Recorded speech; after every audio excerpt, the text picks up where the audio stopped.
Morning, everybody. Welcome to CEO Chat. My name is Al Cini, and you are Tell me. Joe Asamendi, back from last week. Yes, I am. You know, Joe, every now and then we get a chance to really interview an intriguing guest, somebody with a very interesting, very unique story to tell. Sure, okay. Kate Greer is the classic example of a New Yorker with an edge transplanted to Northern California, Silicon Valley. And she's here to talk about a program she's developed called Contagious Vulnerability, which I find very interesting. People who watch our program, executive leadership types, you really need to, especially these days, to learn how to think outside the box. And Kate Greer is a terrific teacher if that's what you're aiming to do. Cool. So, Kate, maybe you can start by explaining contagious vulnerability to us and where it came from. Sure. Good morning, Al, and good morning, Joe, and good morning, everyone. Contagious vulnerability at its core is about authentic human connections. And I describe it often as a mindfulness practice for mental wellness. And you might be thinking, okay, well, what does that have to do with the workplace? How does that fit inside of an organizational context? Well, I've spent about 3 decades in Silicon Valley, and I studied organizational behavior. So I've had a lot of time to study organizational dynamics, morale and motivation, and kind of what makes corporations and organizations work well or not. And even before the pandemic, we were talking about a VUCA world, right? Sort of vulnerability, uncertainty, complexity, and ambiguity. And companies were responding by also trying to increase employee satisfaction, workplace culture. And so these two forces kind of have come together, and there are a lot of programs out there that really focus on strengthening the individual. That's coaching, that might be mindfulness training. Contagious vulnerability is also about strengthening the individual, but it also extends to strengthening the relationships inside of a company, helping people have more candid conversations, strengthening this sort of connective tissue between individuals who make up an organization, allowing them to be more whole in the office, allowing them to bring their whole selves to work, and really leading with greater humanity and greater heart. And I think, you know, these days when we all are distributed where, you know, the workplace isn't really a place anymore, the workplace is every place. I think we need things like contagious vulnerability even more to help knit together these disparate people all sitting behind Zoom windows. Well, you know, Kate, you were talking about programs out there that are designed for improving workplace culture. That's kind of a line of work that I'm a little passionate about. I've seen a lot of those programs. And yes, you have. They are 1970s retreads of old PowerPoint presentations in large measure. And what appealed to me about your program is that it's very bespoke, very custom, and not at all a retread of anything that comes from the 70s or 80s. Yeah, I mean, each workplace is different, each individual is different. And so, and where they're trying to go is different, right? So what I help an organization do is to assess what is the ideal state. Like if to create a healthier culture isn't just about happy humans, it's also about greater productivity, greater length of time in the job. People are happier, they're more productive. That saves you money in turnover, in loss of sleep, and a whole bunch of other metrics that you can actually quantify. And each organization needs a unique approach. So I start with an assessment of where is the organization trying to get to, what problems are they trying to solve. I do an audit of what are the workplace realities, not just from the CEO's perspective, but from every seat in the organization. So we try to take a sampling of what is the current state and where are they trying to go. And then, you know, it's not just about having these impactful workshops that awaken you to a greater sense of self. It's about also how does that turn into a practice? How does an organization become a more regenerative, thriving culture? And that isn't just about a single workshop. It's about coaching, it's about practicing, it's about supporting the organization as they learn to sort of take this newfound awareness and put it into practice. And so my goal is to work myself out of a job. My goal is not to train every single person. My goal is to help you awaken enough of the organization and then create champions inside the organization to help spread that magic throughout the organization. I have a question for you, Kate. Yes, Joe. How are you going to help people make the transition from working at home under their own rules and going back into the workplace? Yeah, I mean, you know, we are living in very uncertain times. I mean, we've taken VUCA to a whole nother level in 2020. And, we don't know what the future state is going to look like. In the short term, I have practices to help people create greater sort of separation from, inside of their homes between work and personal time. I think the transition will be actually helped by programs like Contagious Vulnerability because it helps individuals be more authentic. What does that mean? It means being able to speak truth to what is going on inside of them. Now, sometimes that may be discomfort with the uncertainty around, is it safe for me to go to the office? Or, how do I manage everything that I'm dealing with my children, my cats, my whatever that is going on behind me as I'm zooming into a meeting. And so my goal is to help ground the individual in a stronger sense of self, and then bring that sense of self to the workplace in a way that respects the context. So I think of it not as a cultural fit. It's really about cultural addition. So each individual has a whole potential that is currently only tapped to a certain extent. And so the contagious vulnerability practice helps you unlock more of that human potential, more authenticity. And when you're sitting around in a room debating product strategy, we talk about big data, but we're really missing the biggest data of all, which is our somatic experience. What is that inner voice telling you as you listen to this data that justifies a course of action or a product strategy that some part of your body doesn't agree with? How do you give voice to that in a constructive way so that information is taken into account? That information is hugely valuable. And yet right now, in favor of, analysis and Google Analytics, we're missing the human part of human resources. And so at its core, contagious vulnerability is about bringing the human back to human resources. Well, Kate and I have had a chance to talk before, and it's always a stimulating conversation. There are a couple of points I want to make for people watching the program. The first is that Contagious Vulnerability is a program that can be delivered via Zoom to any company anywhere in the world, which I think is important to remember. And the second point is this is not woo-woo. I mean, there's always a suspicion on the part of especially some very practical-minded people that somehow investing in your organization in this way is soft science, but it's actually really hard science, and it's directly correlated with the productivity and outcomes for a company. Isn't that right?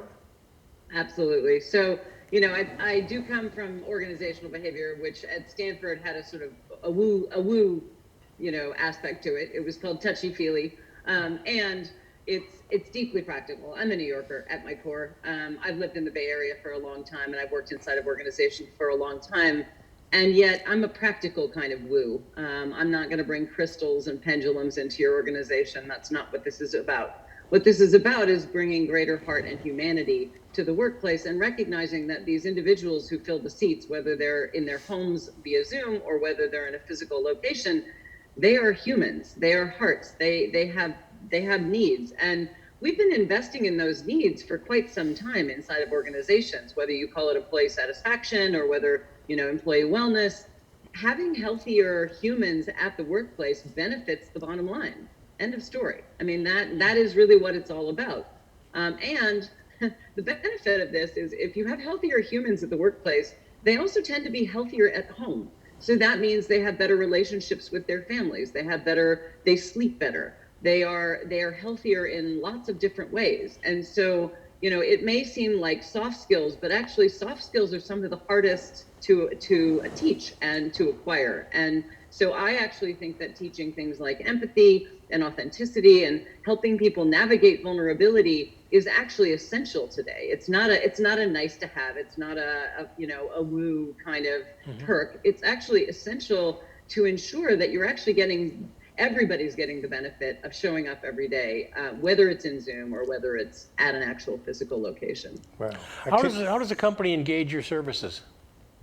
So you can find me at contagiousvulnerability.com, and we can have a curious conversation to kind of sense into what is going on for you right now, what's alive for the organization, what are your top concerns, what's keeping you up at night, and then we can talk about how we would sample a cross-section of the organization to get a fuller picture, right? Because oftentimes CEOs don't have a complete picture of what's really going on at every layer of the organization. And the other thing that I've seen during COVID in my conversations with entrepreneurs and with leaders of organizations is that the old model of the leader doing all the decision making and having all the answers is just not realistic today.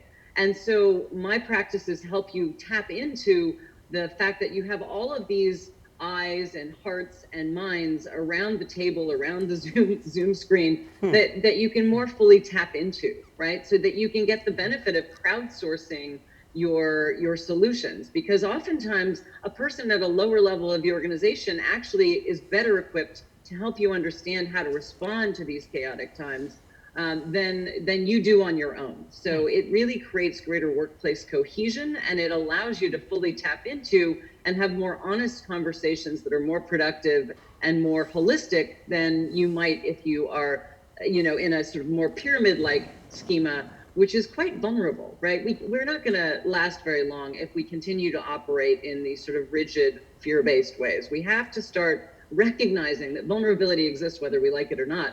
I'm just here to help you navigate it. That's great. There really are two things about your program that I really like, Kate. One is you give everybody in the organization a voice. They all get to talk about what's on their minds.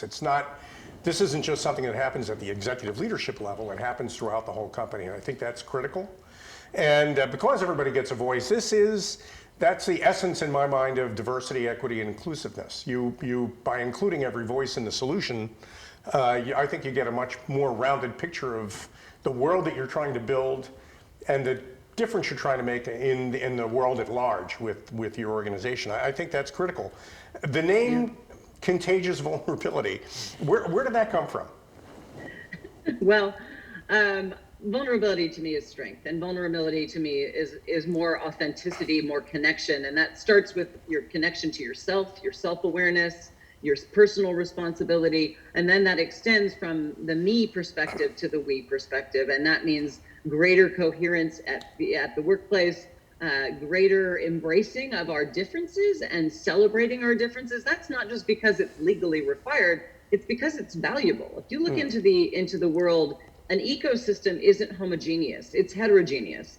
So our workplaces too often are these more sort of cultural fit focused, homogeneous organizations, and those are not resilient as an organization that can learn to tap into the richness of its ecosystem, the true diversity that exists. And so that's really what Contagious Vulnerability helps you do. And so the idea behind the contagious part of it is, it's not just about me telling you how you should be, right? I'm not here just to present to you or teach you. I'm here to help you awaken to yourselves and to your organizational realities, and then put into practice strategies to ensure that you achieve your North Stars, or whatever you want to call it, your collective goals.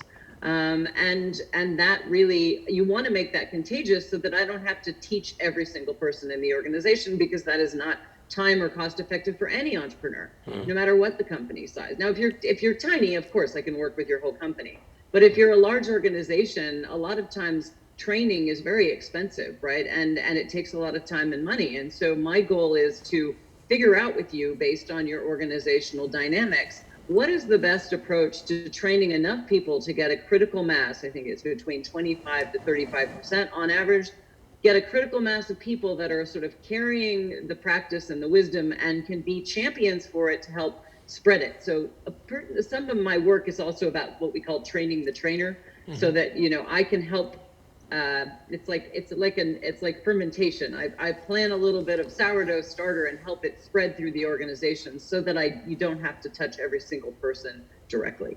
Wow, that makes sense. It's a fascinating subject, and I mean, lately we've been using expressions like "you can't change your people, but you can change your people." And it sounds like that doesn't make any sense, but if you really think about it, it makes a lot of sense. We need to take a break. When we come back, we're going to be talking more with Kate Greer and a terrific program that she's created called Contagious Vulnerability. So more after these messages on CEO Chat.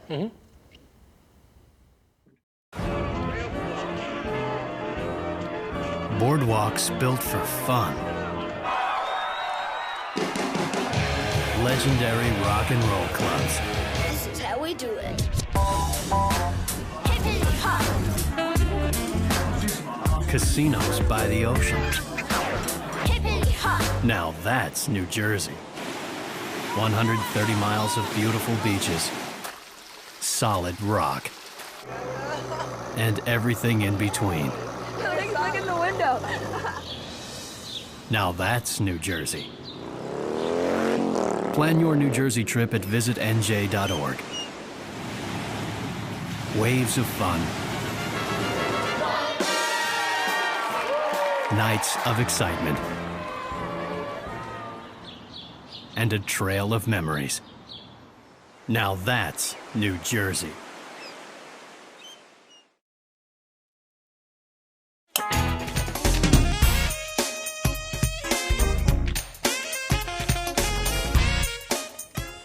Welcome back to CEO Chat. We're back. This is a great program, Joe, and you know, I mean, they're all good, and we always have great guests. But this is an unusually insightful guest that we have here. It's Kate Greer, who is the creator of a program called Contagious Vulnerability, which she's been explaining on our program.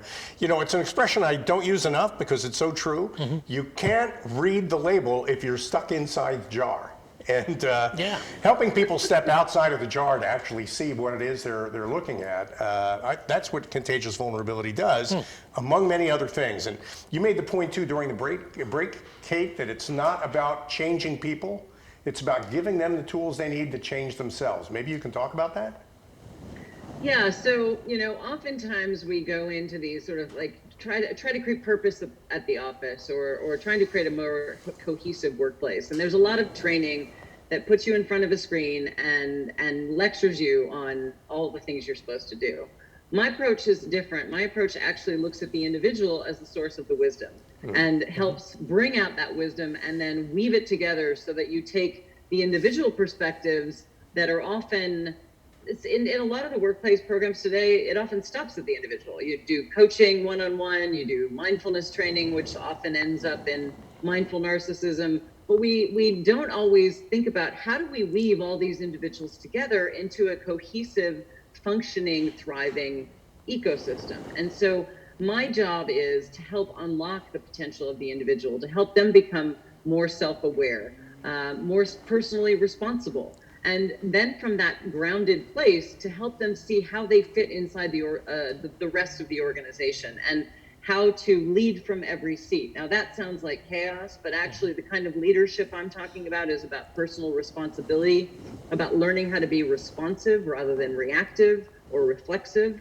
I think too often we're very reactive in today's world. And so grounding an individual in themselves, helping them take greater ownership, personal responsibility, and have greater self-awareness, while also having a collective awareness of how their unique role to play fits into the larger picture, creates a much more thriving and healthy organizational culture, which can then focus its energies on dealing with all of the chaos and uncertainty outside, rather than creating and not managing the chaos that can often happen inside of an organization. Great. How did you come up with this, Kate? This is really Great fascinating, really. Well, you know, I've witnessed a lot of organizational function and dysfunction in my life, and I've been a student of human dynamics really from a young age. Growing up in Manhattan, you have a lot of chances to observe people and what makes them sort of connect and disconnect. That was sort of my initial framing of it. Is my goal was to help people have deeper connections with themselves and each other, because that seemed like a great strategy to avoid mental illness or physical illness that you see rampant in our world. I call them diseases of disconnection. Now that can be, you know, mental health issues, that can be addiction issues. There's so many ways in which disconnection manifests. And sadly, my family has, had a journey watching my mother going through a 20-year battle with depression. So Contagious Vulnerability in some ways is an honoring of her journey and a desire to turn that painful story into purpose and to helping people give voice to what's going on inside of them in a way that actually helps them have healthier relationships around them. we often don't give voice to the truths inside of ourselves. And that can lead to mental health challenges, but it also leads to organizations not being able to tap into the full value of the people who are sitting around the table, virtually or literally. Wow. How are clients that you're working with responding to the work you do with contagious vulnerability? Everybody is coming and saying, help, we need help with vulnerability. We need this. We need, it's, as I said, it's a logical extension and next step for people who have invested in mindfulness programs at the office, coaching and training programs that focus on individuals, helping managers become servant leaders, helping managers have a more coaching approach. This is a tool that really helps extend that from me skills, as I call them, to we skills, right? So we need to recognize that the organization is, yes, it is a series of heterogeneous individuals, but it has a collective purpose. And it's really important that each individual understands how they fit into that collective purpose. And I think the other thing that I will say is that when somebody is paying you to show up on a Zoom or paying you to show up in the workplace, it's not therapy, right? This is not an opportunity to just vent everything that's going on in your life in the workplace. But it is a recognition that humans are human and that there are often barriers to humans achieving their fullest potential. And my goal is to help unlock that in a way that is contextually appropriate for the workplace, and that really supplements a lot of the and optimizes a lot of the investments that HR leaders and CEOs across the nation have made into employee wellness, employee satisfaction, and thriving workplaces. I would think millennials would eat this up. I mean, I think that was really right up their alley, They do, and they do, and I think the other thing that's really important is moving from a culture of striving to moving to a culture of thriving, right? So, we have this notion, I when I meet millennials, and I have a great deal of friends who are millennials and even friends that are Gen Z, as well as clients in both of those categories, and at, all stages and generations. And, we've all fallen into this culture of striving, which is sort of the energy I feel is like watching a hamster run on a wheel without stopping. I think we need to get to a culture of thriving where, it used to be referred to as work-life balance, but I think it's really more how to be more grounded in yourself, how to be more self-aware and personally responsible, which sometimes means saying, hey, I need a break. Can you help me with this? Or, how do you unlock the collaborative potential of the organization, the ability for individuals to co-create better solutions than they are if they're isolated in silos by themselves. And so I help bring that out. And, for millennials who are very sort of life hack oriented, they love to improve. This is a way to improve that helps them become more resilient and more successful, and helps they and the organizations they are part of thrive. A fascinating program, and it's what makes it feel very weighty to me is that you've developed it by taking some of your personal growth and life experiences and building out from there in a way that allows you to teach the skills that you've used in your own life to other people who need those kinds of skills in their lives. You mentioned servant leadership, and I like that phrase. A lot of people think servant leadership is about serving other people, and that's definitely part of it. But it's also about serving a higher purpose and helping other people achieve that higher purpose. It feels like an awful lot of that is in contagious vulnerability. It is. And, I love the topic of purpose, because oftentimes purpose is kind of like a banner on the wall. It's like, here are our values, here's our purpose. And there's no connection between that and actual day-to-day experiences inside of the organization. So my work is deeply practical. I don't want to just awaken you and help awaken your organization. I want to help you put that awakening into practice, because I've seen a lot of workplaces where they offer great training programs and on purpose, on, all sorts of topics. Purpose is a big one. And in the end, it's not practiced. So it's almost worse that you woke them up to their potential and then you didn't give them the tools to actually live that potential. So, servant leadership is something we talk a lot about, but how do we practice? And so, as I've shared with you, my goal is to help train the trainers. That might be managers, that might be people at all levels of the organization, so that they can help make that these practices more ubiquitous inside of organizations, and not just something that they learned about in a weekend and then it fell by the wayside. Yeah. That's another point I want to make. You're on the West Coast, and this feels like very much a West Coast vibe. But there are companies that need exactly this all over the country, including on the East Coast. And there are a whole bunch of reasons why people ought to reach out to you to find out how they can make this, how they could start this fire inside their companies. And that's what it feels like to me, like you're igniting something. Yeah, and I do feel like I light a spark and then help them pass the fire around, right? So it's not just about lighting the spark. It's like, how do you keep that fire going, right? The fire doesn't do any good if it goes out. So I'm very practical. I'm very much about is this creating results? I'm also really able to meet you where you are. I mean, the reality is the fact that I can blend New York and California, Silicon Valley, and more traditional organizational cultural realities. I am able to come into your organization and speak your language to figure out how do you need to work with vulnerability? What is alive for you? What are the biggest challenges you're facing? And how can practices that I can offer you help you reach those goals and create more resilient, more thriving organizations full of satisfied, productive individuals that are living their fullest potential and coming to work alive, not just coming to work to collect a paycheck or be safer than they would if they weren't at work, right? Well, what's nice about your program is it goes beyond just being a mission statement for these companies. Because that's a lot of companies, they have a mission statement, and they think that ends there, and it doesn't. Values it just that starts. they hang on the wall thing, exactly what you were talking about before. You're bringing all that to life. Right.